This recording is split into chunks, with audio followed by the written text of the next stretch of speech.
इस भौगोलिक खोजों के कारण क्या हुआ बच्चों?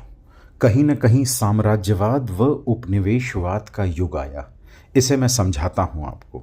जैसे मान लीजिए वास्को डी गामा जब यहाँ आया और यहाँ से जो सामान लेके पहुँचा, उसने वहाँ 60 गुना अधिक कीमत पर बेचा बच्चों। मतलब अगर मैं कहूँ कि यहाँ से 1 करोड़ का सामान ले गया, तो वहाँ 60 करोड़ में बेचा। इसी चीज ने यूरोपियों को फिर से प्रेरित किया। वास्को डी गामा दोबारा आया और देखते देखते यहाँ तमाम पुर्तगाली आए और पुर्तगाली गवर्नरों ने यहाँ पर धीरे धीरे नियंत्रण कर लिया। इस भारत को छोड़िए, इस साम्राज्यवाद उपनिवेशवाद को और व्यापक रूप से समझिए। इन यूरोपियों ने, ध्यान से सुनिएगा, मैप पे देखते जाइए, हाईलाइट होता जाएगा। इन यूरोपियों ने पूरी दुनिया में कहाँ कहाँ कब्जा किया? पूरे नॉर्थ अमेरिका को कब्जा कर लिया, पूरे साउथ अमेरिका को कब्जा कर लिया, आगे चलकर पूरे अफ्रीका पर नियंत्रण कर लिया, आगे चलकर एशिया पर नियंत्रण कर लिया, ऑस्ट्रेलिया पर नियंत्रण कर लिया। बचा क्या बच्चों मैप में? खाली यूरोप। तो अगर आप देखेंगे तो ये जो आधुनिक साम्राज्यवाद है वो मुख्यतः यूरोपीय साम्राज्यवाद है। मतलब यूरोपीय देशों द्वारा किया गया था बच्चों।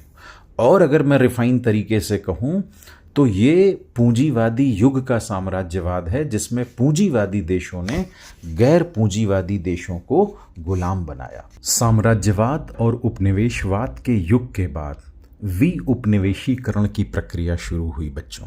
मतलब उपनिवेशों की आज़ादी या गुलामी से मुक्ति।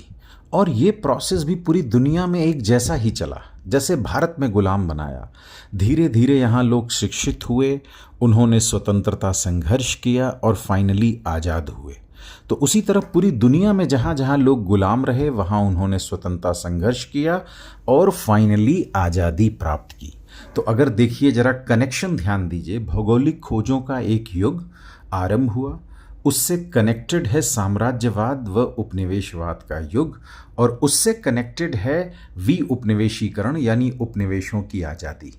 और आज़ादी के बाद इन कई उपनिवेशों ने सोचा कि हम गुटों में नहीं रहेंगे, उन्होंने गुट निरपेक्ष आंदोलन किया। मतलब पूरी दुनिया एक दूसरे से कहीं ना कहीं जुड़ी हुई है।